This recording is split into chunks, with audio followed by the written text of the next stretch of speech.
Paxton Records. xool leen ko nu mu ñàngee maytu leen ko da lay dugal fu mburu mi tàngee laaj ko ki lay paree mbugal wax nañ ba soppi melo wax ju ndaw ñu jël ko guddal ponkal bu toll ni baayam ti may gone ñemee ku dal xoolal ma li fi xew yenn saay damay yéemu xoolal ma booy ndaw yi ñu ngi teppil makk yéemu xoolal ma jàkk jëlee ñu ngi xeex ci njëgum basang safoo ay kaam ba noppi jàpp ñii si juin dafa jot ñu waxtaan si li ñu fi gis duñu toog di seetaan dañu seetlu saytu gis sip nañ lu neex waay def xam nañ naka waa niga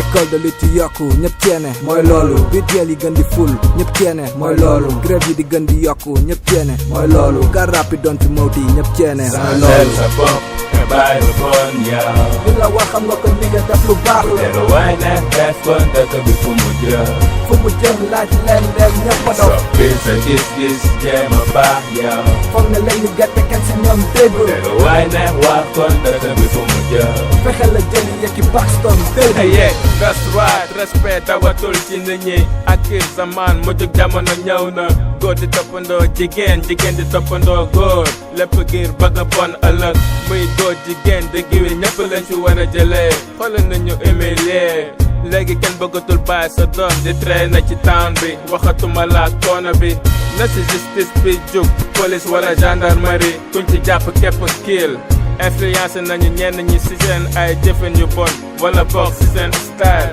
kaal seen dëkku teranga bu la ñu xañ suñu teranga bi nekk suñu dëkk bu dellu waay neex def nu la neex nga mel yow kon Sénégal nan na mel ni ëkk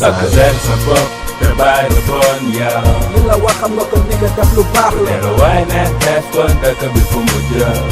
jëm laaj leen dem ñëpp a dox soppi sa gis-gis jéem a baax yow foog ne lañu gerte kenn si ñoom déggul te lu waay neex wax kon dëkk bi fu mu jëm fexe la jëli yekki Paxton déggul seetkat yi ci lamb jalgati ne caatu ay ñeme suñu borom ba foog ne ñooy dogal ay coowal wata bang ñëpp cool te kenn du ay nekk ci presse bi di soob foog ne dañ leen ragal lu neex waay def doo gis ku leen ne bàyyi ëllëg lu ñuy layal la tàñu leen di mbugal ñun rek a waroon job dëkkee wane ay conneries bul gëm seen wax balaa ñu lay dugal sàggane nañ suñu ndaw yi caaxaan ba ñëpp di jaayu affaire de folie grandeur moo leen sonal changer sa bopp te bàyyi lu bon yow li la wax xam nga ko ni nga def lu baax la te lu waay neex def kon dëkk bi fu mu jëm laaj leen dem ñëpp a dox soppi sa gis-gis jéem a baax yow foog ne lañu gerte kenn si ñoom déggul te lu waay neex wax kon dëkk bi fu mu jëm fexe la jëli yekki Paxton déggul changer sa bopp te bàyyi lu bon yow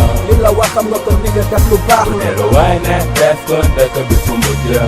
mu jëm laaj leen dem ñëpp a dox soppi sa gis-gis jéem a baax yow foog ne lañu gerte kenn si ñoom déggul te lu waay neex wax kon dëkk bi fu mu jëm fexe la jëli yekki Paxton déggul